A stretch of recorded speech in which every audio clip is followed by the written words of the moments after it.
Mr. MacFarlane, thanks so much for being here. Thanks so much for having me. Congratulations, In Full Swing. This is, correct me if I'm wrong, your 4th studio album, right? It is, yes, sir. That is amazing. One, because I think years ago, for fans of Family Guy, we knew you could sing.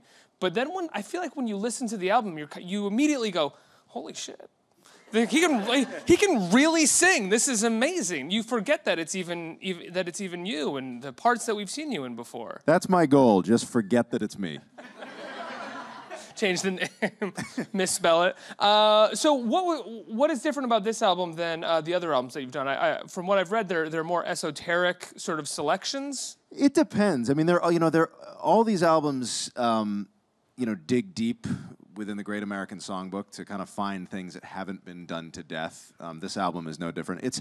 They're concept albums. So the one before this was all kind of sad, melancholy ballads, and this is all up-tempo swing tunes. So we try to kind of build a thematic tone that's consistent throughout the record. When did your obsession or interest in the American Songbook, specifically of this time period, take place for you? When did that start growing? It came from a combination of things like that. Orchestras are very important to that genre, whether it's a ballad or an up-tempo tune. And I was a big film music fan. I was obsessed with John Williams, Jerry Goldsmith, and all these great composers for film. And musicals. You've always had an obsession. It seems through your work we've seen an obsession with musicals. Yeah, I mean, and it was always a movie that kind of directed me to. When I saw Back to the Future, I was like, oh, 50s music, that sounds cool. Let's see what that's all about. I saw Radio Days, and I was like, this provides a context for 40s music. And then I talked to my grandfather. I'm like, do you have any more of this stuff? And he gave me this massive record collection that kind of exposed me to a lot of this stuff. Well, the Woody Allen song, the songbook that Woody Allen chooses from those 40s, it is kind of like a wonderful, this is a bit of a wonderful mixture of that and the sort of 1950s into early 60s, not Brat Pack, but the Sinatra crooning mixed with the big bands of the 40s. Yeah, I mean, to me, the 50s and the early 60s was when that music really became something that was really art. I mean, you take Sinatra's recordings in particular, you take his vocals out of it, and you still have what sounds like, in many cases, it's downright symphonic. I mean, it's amazing, amazing stuff. Yeah, especially the first song in this album, it's incredibly joyful. It captures the mood, I think, of I hear a Singing in the Rain style musical, like in the musical number in the middle of the movie. Was that something that you were interested in capturing as well, that feeling that goes along with this music? Yeah, there's a lightness to, when you're looking at stuff that's arranged in, that kind of harkens back to sort of what I guess would be the early to late 50s, there's a lightness, and there's kind of a lot of those arrangements are fearlessly effervescent. I mean, they're just really up. It's like there's xylophones, there's flutes, there are things that are just unabashedly cheerful and that just, make you smile when you hear them. And nowadays that stuff, our sensibilities make us a little too cynical to utilize those instruments in that way. But it's a great sound. Is there a part of you, speaking of that cynicism, coming from comedy and, making your name in comedy and in Family Guy and your other shows, is it hard for you to jump into this and not at all make jokes while doing it or find moments to parody it just a little bit? It's really not hard at all because you're just like totally sick of it. You're yeah, like, oh, God. It's kind of almost the last thing I want to do at this. I do it all the time, and with the animated shows or the movies, and it's nice to do the opposite. I remember talking to Conan O'Brien at one point, who said that the last thing I want to watch is I don't watch comedies, I watch dramas because I do comedy all day, and it's I want something different. I want something that doesn't make me feel like I'm at work. It'd be so weird if you were a comedian and watching comedies all day. You'd almost be a psychotic, just sort of trying to laugh all the time. Yeah. So you don't do that. Yeah, I'd be Jim Carrey. But I think, no, I know. I love Jim Carrey. Come on. Why did I say that? He's never done anything to me. Kind of a jerk am I? You just pictured that big laugh that he has. You couldn't help it. Who seems like he would probably watch comedies all day? There you go. Jim Carrey. When it comes to recording an album like this, how does the whole thing get started? Who do you approach, and how do you get the whole thing set up and look for these songs? How do you dig for them? I mean, you dig in old music books. You dig in old Broadway cast albums. Old big band recordings, and a million different places. It's really it starts with the orchestrator. I mean, there was this arranger Nelson Riddle who did so many of Sinatra's tunes, who was so much of the heart and soul of the sound of those recordings, and I work with several composers. In this instance, Joel McNeely, who scores American Dad, he writes music for the Orville. He has a jazz history and comes out of jazz, and he had written a lot of jazz music for, I think it was the Young Indiana Jones Chronicles for George Lucas, and there was a lot of jazz in the show, and I remember some of it being very good, and it's Joel, and so I said, "Do you want to do an album with me?" We neither of us really knew what we were getting into, and we were just kind of having fun finding it. So this is the first album that you've done with Joel? No, this is the fourth. This is the fourth. Yeah, he's been a part of it since the beginning. You say you're digging into these songbooks. The guy that you mentioned that worked with Frank Sinatra, what was his name? Nelson Riddle. So is the sort of process, you look at Nelson Riddle and you look for stuff that he sort of did that other people may not have heard of? Because sure, he worked with Frank Sinatra and that's the most successful, but I'd imagine there's a million other recordings he did that aren't as well known. Yeah, well, he was the arranger, so he was the guy who would take. None of them actually, I think there's maybe I could count on one finger. I think one hand the number of songs that Sinatra wrote. I mean, they're all old tunes that he took that were largely forgotten in a lot of cases that he took and reinvented. And Riddle was the guy who was, nowadays he would be the producer who finds that sound that's new and fresh and a way to make the song new. And it's a great place to start. But as far as like where those songs come from, you just dig. 'Cause I mean, you can do "I've Got You Under My Skin" or "Come Fly With Me," but you're never going to do it as well as Sinatra. So, to me, the model is do what he did. Find things that you can make better known. What was it like when you first pitched to someone or told someone that you wanted to record an album and you were going to record an album? How did that go? Well, strangely, it was Universal Republic Records that approached me. I had done a variety show with Alex Borstein, who does Lois on Family Guy. We had done this like one-off Fox variety show, and it had a lot of music. There was an orchestra on stage. There were some comedy sketches, and they came to me and said, "Do you want to do a record?" And I said, "Sure." And they said, "It can basically be anything you want. Like, what do you want to do?" And I said, "Well, the last thing I want to do is comedy right now." They were like, "Shit." Yeah. They're like, "Great, we're not going to make any money." But yeah, it was foolishly or not, they gave me kind of a blank canvas to work with. Were you nervous doing it at all? Nervous, but excited. I mean, if this were the only thing I had going on, I probably would have been a little freaked out. But Family Guy is a nice safety net for a lot of this stuff, and in many ways, it allows me to be a little more creatively daring with this stuff than I perhaps would be otherwise. Because if I screw it up, I'm not going to be on the streets. I have to say, with Family Guy, with American Dad, with The Orville, with this, and I'm sure you're in the process of pitching and writing movies as well at the same time. How are you doing all of this? Probably good for me to shut. Is that you? Shut my friggin' See what phone I mean? off, huh? People, he's in the middle of an interview. Someone needs him to. Sorry, guys. Yeah. Remind me. There we go. Okay, thanks. It's for a script for Family Guy. Someone needs you to. Like jump that I in literally as well. just took the opportunity to check my texts. Is that what it was? Did you really? Like, I'm literally doing a fucking interview and... You did that What thing an asshole. where... No, it's habit. You can't just do the one thing that you need to do. I'm there. It's only going to take a second. Yeah. As soon as you pick up the phone, you're like, well, I could do those other things. Yeah. Just as good. Yeah. You seem like a guy who'd be fine with it. Yeah. Right? I don't care. It's fine. We got time. We got 10 minutes fine. left. It's the internet. It's not TV. No one gives a shit now. So how do you do this? How do you go from thing to thing? How are you juggling all of these projects? I delegate.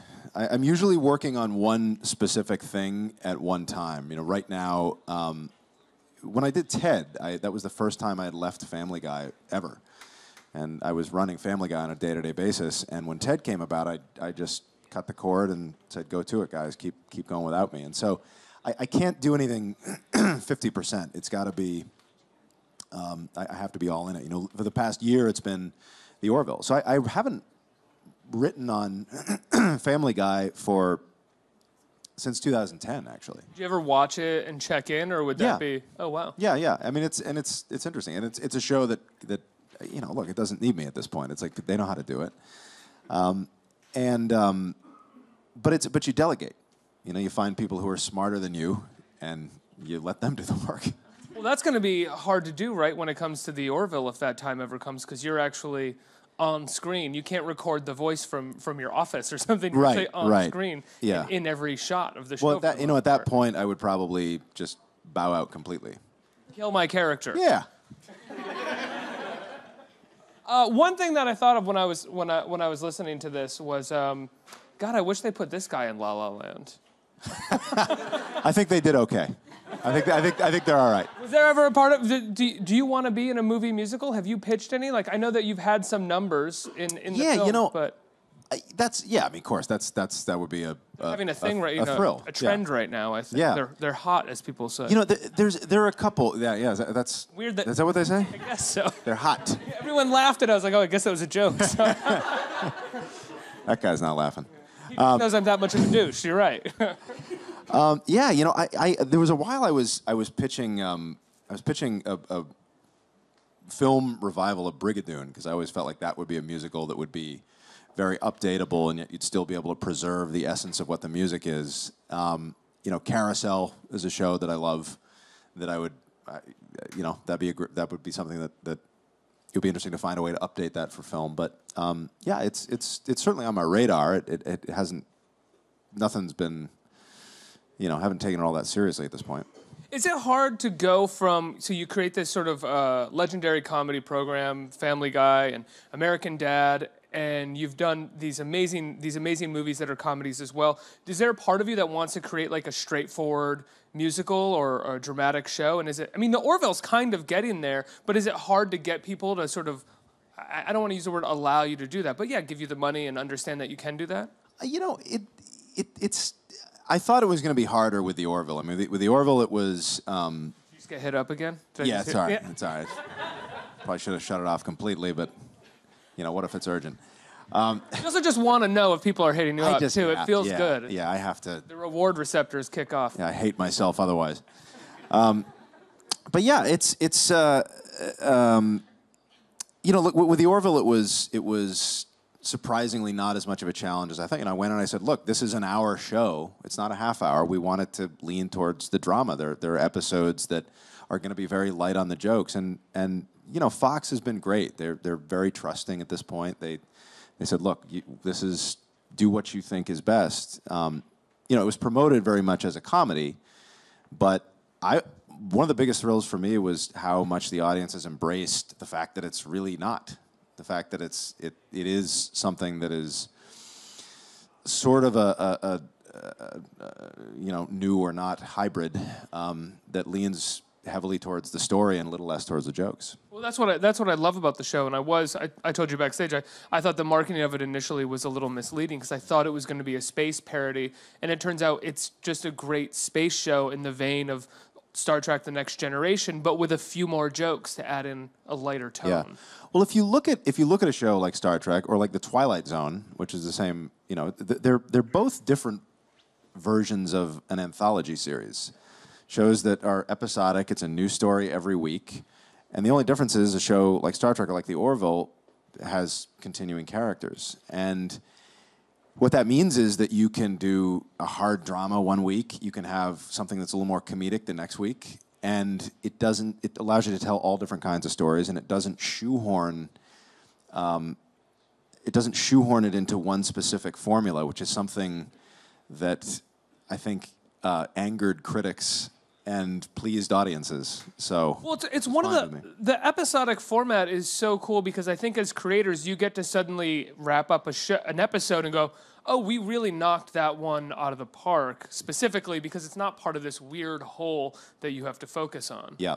Like you probably feel like do great on every episode, but I'm sure every now and then you finish one episode and you're like, oh, that really turned out better than all of us could have hoped for. Wow. Yeah, you have ups and downs. I mean, that's the fun of it. Like I love episodic TV. I miss episodic TV, and that's all I have time for. Yeah, there's I don't always want to have to invest in something that I gotta, once I watch episode 1, I gotta watch all 12 episodes, or I'm not gonna have any kind of a viewing experience. This is why I haven't seen Game of Thrones, because I would have started. I would have started really late, and I was like, guys, I'm 33. I'm not gonna go back and watch 40 hours of TV. Leave me alone.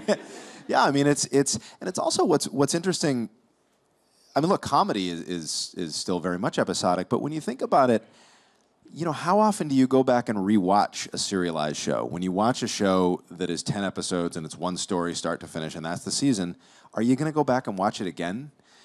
I don't know. I mean, I don't, and there's a lot that I have seen. But, you know, I'll go back and watch a Twilight Zone, or I'll go back and I'll watch a Star Trek or an All in the Family or something that's episodic. The only shows that I find that I go back and watch that I guess are technically serialized are shows in the early golden age, quote unquote, that were like The Sopranos and The Wire, where they actually were still fairly episodic within a serialized structure. Absolutely. You know, each episode did have a beginning, middle, and end, and new characters and story, but by the end of a season, you had one whole story as well. Right. I mean, that was such a perfect balance, though. Yeah, agree. Especially with The Sopranos, it was wonderful. Yeah. Is there a part of you that wants to produce stuff like that? I mean, you can't really think about what you're going to produce next, right? You just started producing The Orville. Yeah, I'm a little busy at the moment, but but it is, look, I love trying things that I haven't tried. That is what keeps me going. That's what propels me. I mean, that's why we did this stuff. I love doing things that scare me, and it's one of the reasons that I left Family Guy is that it's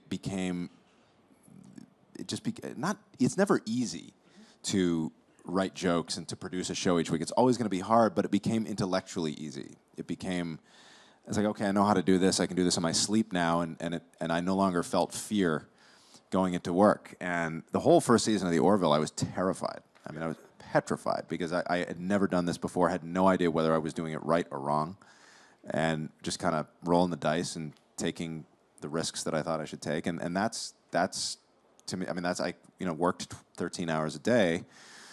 But it was worth it because there was the danger of failure.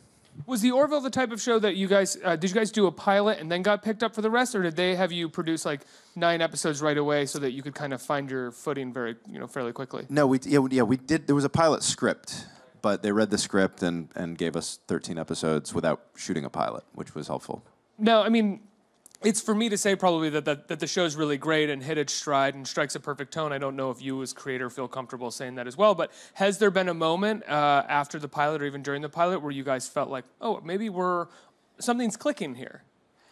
Yeah, it's hard to say. I mean, for me, what I was going for, I felt like, by about 5 episodes in, we had really. I mean, I don't know. There was the third episode of the series, I thought, was representative of what the series should be. It was the one with the Bortus and his baby, and that to me was tonally what we should be able to accomplish with this show. So it's for me the big learning curve was, okay, we know comedy is a part of this. Where do the jokes come, and where do they feel like half-hour jokes, and where do they feel like jokes like The Sopranos? I mean, look, The Sopranos did comedy better than most comedies on TV. It was hilarious, and because it was all organic, and it wasn't, there was no pressure to do it all the time, but when it showed up, it belonged. And so that's Get Out is another example. Like, Get Out was just it's not a comedy, but there's great comedy there, and it was just kind of this exquisite balance. So that's sort of what we're going for, and for me, that was the biggest learning curve. And I think by episode 12, we kind of cracked the code. How do you find that balance on the show? And I want to get back to the album in just a minute, but I love The Orville, so this is my last Orville question. How do you guys find that balance of telling stories that feel like analogous of something that's going on right now, that is a paranoia or a feeling that people are thinking about, but not getting preachy in any way? That is one thing that I really like about The Orville as well, is that it always pulls back just a little bit, or knows how to not feel self-congratulatory about telling a story that happens to be a metaphor for a current cultural fascination or paranoia. Yeah, I mean, it's it's hard not to be preachy right now, but it's, I mean, look, if you're just talking about the craft, I mean, the writing is it just feels like the writing is more sophisticated when you don't do that, when you just stop short of that and you let the audience figure it out for themselves, but the allegory is there. And that's something that science fiction at its best has done for decades. I mean, like, that's the best sci-fi is you know, it's allegorical. And you know, the Twilight Zone and Star Trek did that better than anybody. But you do try to mix it up with, you know, a fun action story, a fun adventure story, something that's maybe a little bit more comedic. It's best not to do it every week, I think. Going back to the album and your singing, when did you start singing? And when did you start kind of developing your voice to be a professional singer? You know, when I was a kid, my parents signed me up for a church choir, if you can believe that. And I you know, so my sister and I started singing at a very young age, and you know, we were both in like local musicals and whatnot. So I've been doing it my whole life. I didn't really start training until I think about 99 or so, 1999, when Family Guy started. And I found this couple in the Valley in Los Angeles who were both in their 90s at the time. And, you know, they'd worked with Sinatra, they'd worked with Streisand, like they'd worked with a lot of people. And they just, you know, they showed you the way to do it without any help. So if it's just you and the band and, you know, maybe a microphone, you got to be able to stay on pitch, you got to be able to eat, no augmentation, like this is how you do it.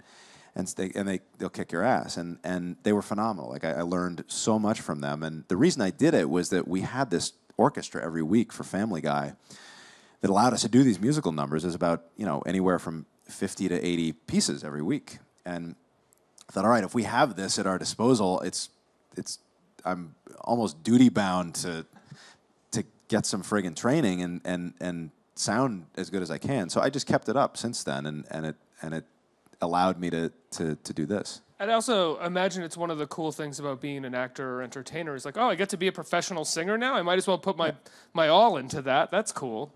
Yeah, I mean, look, animation in particular, starting in animation it was a blast because it was so many different disciplines. You know, I had gone to art school, so I did a lot of drawing, a lot of writing, the music element, which was, you know, this orchestra every week. So there's all these different disciplines, of course, acting, voice acting, all these different artistic disciplines that are part of this one entity, and that was, yeah, it's a blast.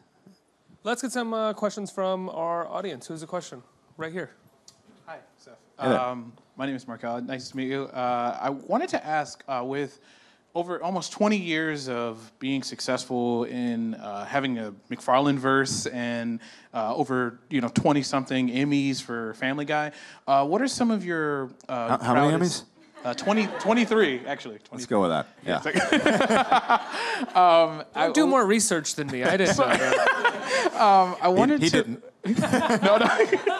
I wanted to find it. out what were some of your proudest quiet moments that you can think of with all of this success. But like, what are some of your quiet, proud moments, and why? You mean within the context of shows, or just for me, like moments, narrative moments within the shows or movies, or just for me personally? Both. Listen. I mean, look, anytime you can, if you come out of comedy, anytime you can actually get emotion out of somebody. Certainly when I did Ted, the fact that people reacted to Ted's death the way they did in the screenings was kind of great. I mean, the fact that you can do the first half of a movie with all this shit that's going on, and I can swear, right? And and then around the second half of them, it's as rewarding as hearing a room full of people laugh at something that you've produced. So that's always, and it's been particularly rewarding for the Orville because I try to read as much, online as I can, people's responses, and there are people who do reviews of the show every week, and I try to look at as much of that stuff as I can because it's rewarding. It's rewarding to see how people are reacting and how people are investing themselves in that universe, and that's look, I can read the worst review in the world and then see an actual viewer online who's watched the show and go, this is what I got excited about, and that's all I need. Have you noticed a changing critical consensus in regards to the Orville? Yeah, Yeah, I mean, there's a weird axe to grind that critics kind of have with me. But what was kind of nice about this is with television, you can't really, if the audience shows up week after week, you can't ignore that. Like they're there, and so there has been a little bit of a shift in which there's been an acknowledgement that people are getting something out of this, which is again, it's like I'm always grateful to the audience when that happens. I remember when the show was first airing, I read a review, and then I watched the show, and I felt like the review that I had read was reviewing the advertisements for the show beforehand, and it in no way actually sat down and watched what the show was. Yeah, I mean that's a common problem. I mean, look, I'll read articles about Family Guy written by people who have clearly never seen an episode and who are looking it up on Wikipedia or reading other press and forming an opinion, and it's this trend of it's less important to be accurate than it's less important to be right than it is to be first. But it's everybody deals with it. Next question. Hey, Seth. How's it going? Pretty good. So basically, it's been just really great growing up with your work and seeing it grow and evolve. And a lot of the references and everything made throughout my childhood were from Family Guy. And I didn't actually realize I liked kind of musicals until I realized how much I was obsessed with seeing them in Family Guy. So I was overall wondering and really happy and proud of you for getting more of your music and your work out there because it's really awesome to see. What were some of your greatest influences growing up musically and that really promoted you to incorporate music more in your work? I mean, again, I loved orchestral music. I loved film. I was a big film music buff. I would buy film scores like every week. Buy CDs or tapes or whatnot. Anytime John Williams had a new score out, if I hadn't seen the movie, I would go and look for it. But later on with this kind of stuff, later on it was. I mean, look, it was Sinatra, it was Dean Martin, it was Sammy Davis Jr., it was Nat King Cole. It was like all of these vocalists who Rosemary Clooney and Peggy Lee. It's like there's all these vocalists who were able to just get in the room and do it, and what they had at the end of that session was what you heard. It was just really capturing a moment in time. And so it really is a combination of a lot of different influences. Really what it comes down to, if I had to quantify it as one specific driving force, it's the orchestra. I mean, when I watch a movie, I'm listening to the score a lot of the times. When I listen to an old song, I'm listening to what the band is doing and not just what the vocalist is doing. So it's at the end of the day, it comes back to that. I mean, if I hear a 90-piece orchestra doing, an exquisite arrangement at a performance, I'm at my happiest. What's your favorite movie score? That's a hard one, man. E.T.'s got a pretty great score. Can't really argue with that. Next question. Hello. Hi. Hey there. I'm Shahrazad, and I wanted to know, speaking of challenges, instead of adapting something, have you ever thought of creating something especially for the stage, whether it is, I'm guessing Broadway, but have you ever thought about that? Yeah, that is something that's on my bucket list. It's a time commitment and a creative commitment that is substantial. But again, if I were to do a Broadway musical, if I were to write a Broadway musical and collaborate with somebody like Joel or whoever, I probably would want to stay away from comedy. I'd probably want to write something that feels more like, Oklahoma than Avenue Q. So it's about finding that source material. I mean, most musicals in most classic musicals are taken from other sources that are adaptations, and I don't know why that is. I always figure the reason is that it's hard enough to write great songs.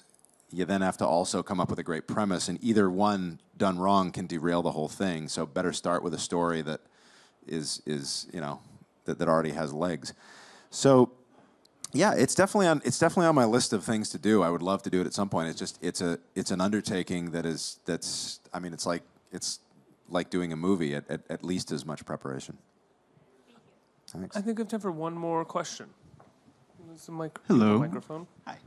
So, as a big fan of yours, as a lot of people here clearly are, it's awesome to hear that you've done so much research with your new album and going to the American Songbook and everything. And I was just curious, if you could, do you have a favorite that you've recorded for this album, and why?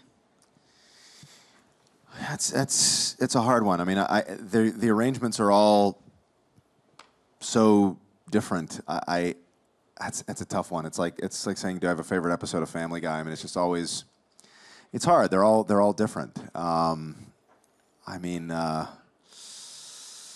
First Time It Happens is a song that we put on this album that's actually from the great Muppet Caper. Yeah. Yeah, it was like this guy, Joe Raposo, who wrote Being Green, among other things, which is a great songwriter, and wrote all the songs for that movie, which I think was like 81 or 82 that came out, and they're just great tunes. It's the first track, right? First Time It Happens? I believe so. Yeah. First, or yeah. I believe it is, yeah. It's a great song. Yeah, and it's one of those songs that I remember it from when I was a kid, but I don't think anyone's ever recorded it, other than the Muppets. Seth, congratulations on the album, on the Orville. You are performing at the Carlisle, right, while you're in the city? Yes, I am. People can look that up, find out how they can get there. Everybody, please give a big round of applause for Seth MacFarlane. Let's hear it.